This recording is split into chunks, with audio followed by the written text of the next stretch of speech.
अरे वेड्या, किती वेळ असाच डोळे लावून वाट पाहणार आहेस? तू जो विचार रात्रंदिवस करत होतास ना, की माझं कसं होईल, माझं काम कधी पूर्ण होईल, माझ्या कष्टाचं फळ मला कधी मिळेल, तर आता अगदी शांतपणे आणि कान देऊन ऐक. तुझी प्रतीक्षा आता संपली आहे. मी आज साक्षात तुझ्याशी बोलायला आलोय, कारण तुझं तळमळणं मला आता बघवत नाही. तू अनेक दिवसांपासून ज्या संधीची, ज्या एका आशेच्या किरणाची वाट पाहत होतास ना, ती संधी आता तुझ्या दारावर उभी आहे. पण एक गोष्ट मात्र कायम लक्षात ठेव.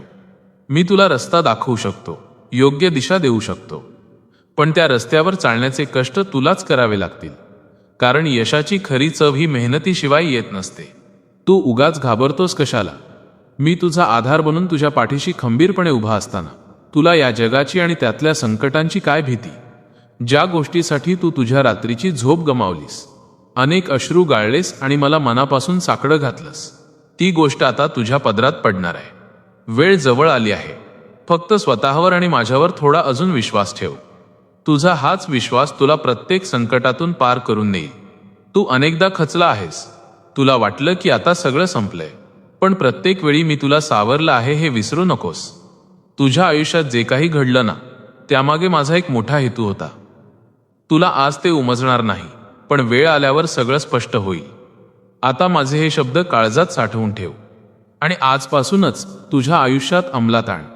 कधीही कुणाचं वाईट चिंतू नकोस. समोरचा तुझ्याशी कसाही वागला तरी तू तुझं मोठेपण आणि नम्रता सोडू नकोस. तुझं प्रामाणिकपण आणि तुझं निरागस मन हीच तुझी सर्वात मोठी शक्ती आहे, हे नेहमी लक्षात ठेव. जगाचा विचार करणं आता सोडून दे, कारण जग फक्त उगवत्या सूर्याला नमस्कार करतं. तू स्वतःला सिद्ध कर, जग तुझ्या मागे येईल. आता तो जुना आळस आणि मनातली भीती पूर्णपणे झटकून टाक आणि नव्या उमेदीने कामाला लाग. कारण आता तुझ्या संघर्षाचा अंत झाला असून तुझ्या यशाचा सुवर्णकाळ सुरू झाला आहे. तुला जे हवंय ते मिळवण्यासाठी मी तुला नक्कीच बळ देईन, पण तू तुझं कर्म प्रामाणिकपणे करत राहा. लोकांच्या बोलण्याकडे आणि टीकेकडे दुर्लक्ष कर आणि फक्त तुझ्या ध्येयावर लक्ष केंद्रित कर. तू कधीच एकटा नाहीस. तुझा प्रत्येक श्वास माझ्या नामाशी आणि माझ्या अस्तित्वाशी जोडलेला आहे. तुझ्या घरात सुख, शांती आणि समृद्धी नांदेल असा माझा आशीर्वाद तुझ्या आणि तुझ्या कुटुंबाच्या पाठीशी आहे.